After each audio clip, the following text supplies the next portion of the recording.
बिंदुसारा, दूसरा मौर्य सम्राट, second Mauryan emperor, एक विशाल राज्य पे राज करता था।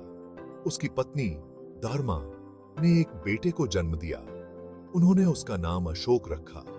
अशोका एक राजकुमार के रूप में पैदा हुआ था, ग्रेटनेस के लिए डेस्टिन्ड। उसका बचपन उसकी इंटेलिजेंस और एम्बिशन की कहानियों से भरा था। वह एक स्किल्ड वॉरियर था जो अपनी स्ट्रेंथ और करेज के लिए जाना जाता था।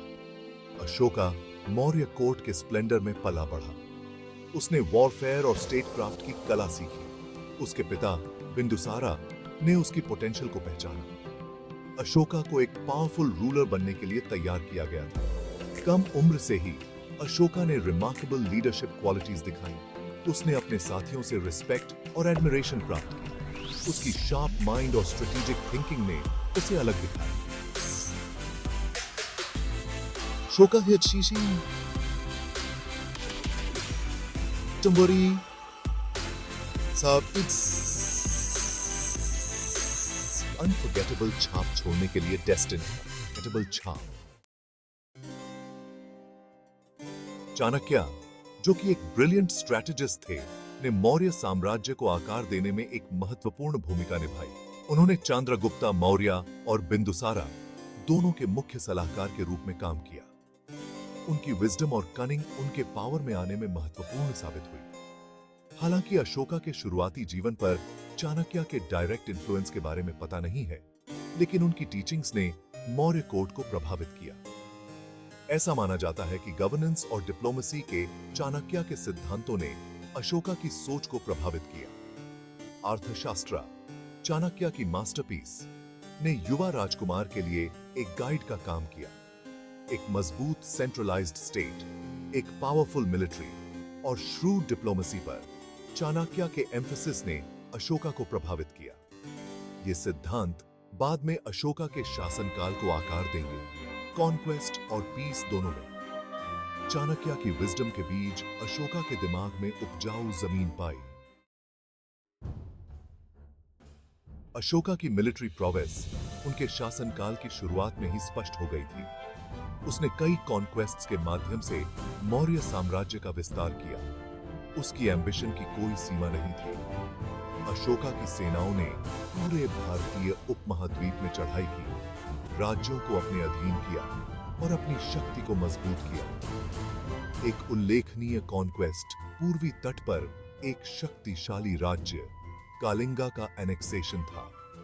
कालिंगा वॉर, हालांकि अशोका की मिलिट्री माइट का प्रमाण था, उसके जीवन में एक टर्निंग पॉइंट साबित होगा। कलिंगा से पहले अशोका का शासन एम्बिशन और पावर की खोज द्वारा चिह्नित किया गया था। वह एक रूथलेस कॉन्करर था जिससे उसके दुश्मन डरते थे। फिर भी वॉरियर किंग की सतह के नीचे एक कॉन्शियंस थी जो जल्द ही अवेकन होगी। कलिंगा वॉर अशोका के जीवन की एक महत्वपूर्ण घटना थी।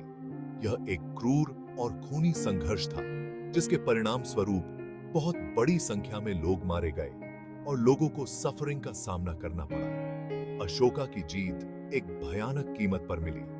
कलिंगा का बैटलफील्ड युद्ध की भयावहता का प्रमाण बन गया। अनगिनत मृतकों को देखकर और कलिंगा के लोगों के सफरिंग ने अशोका को हिलाकर रख दिया। The victory felt hollow, remorse और गिल्ट ने उसे घेर लिया। उसने अपनी एम्बिशन की असली कीमत को महसूस किया। कलिंगा वॉर ने अशोका में एक प्रोफाउंड ट्रांसफॉर्मेशन ला दिया। उसने वायलेंस को त्याग दिया और पीस और नॉन वायलेंस को अपना लिया। इसने उनके शासनकाल में एक महत्वपूर्ण मोड़ ला दिया। अशोका ने बुद्धिज्म को अपने गाइडिंग फिलॉसफी के रूप में अपनाया। उन्होंने बुद्धा की शिक्षाओं का प्रचार करने के लिए अपना जीवन समर्पित कर दिया। उनके एडिक्ट्स, जो उनके पूरे साम्राज्य में पिलर्स और रॉक्स पर खुदे हुए थे, पीस, नॉन वायलेंस, और राइचस लिविंग के प्रति उनकी प्रतिबद्धता को दर्शाते हैं। एक रूथलेस कॉन्करर से एक कंपैशनेट रूलर में अशोका का ट्रांसफॉर्मेशन रिमोर्स की शक्ति और परिवर्तन की मानवीय क्षमता का प्रमाण है। उसकी कहानी आने वाली पीढ़ियों के लिए एक इंस्पिरेशन बन गई। अशोका का धर्म, या राइचस कॉन्डक्ट उनके शासन का आधार बन गया। इसने नॉन वायलेंस, कंपैशन, टॉलरेंस और सभी जीवित प्राणियों के प्रति सम्मान पर जोर दिया। उन्होंने अपने धर्म का प्रचार अपने पूरे साम्राज्य में पिलर्स और रॉक्स पर खुदे हुए एडिक्ट्स की एक सीरीज के माध्यम से किया। ये एडिक्ट्स, जो स्थानीय भाषाओं में लिखे गए थे, ने उनके प्रजा के लिए एक मॉरल कंपस के रूप में काम किया। उन्होंने सोशल वेलफेयर, जस्टिस और एथिकल बिहेवियर को बढ़ावा दिया। अशोका का धर्म रिलीजियस बाउंड्रीज से परे था। इसने मानवता के सिद्धांतों को अपनाया, लोगों से एक दूसरे के साथ और प्रकृति के साथ सद्भाव में रहने का आग्रह किया। उनकी टीचिंग्स ने समय को पार कर लिया, सदियों तक पीस और टॉलरेंस का प्रतीक बन गया। अशोका के शासनकाल में मौर्य साम्राज्य का विकास हुआ।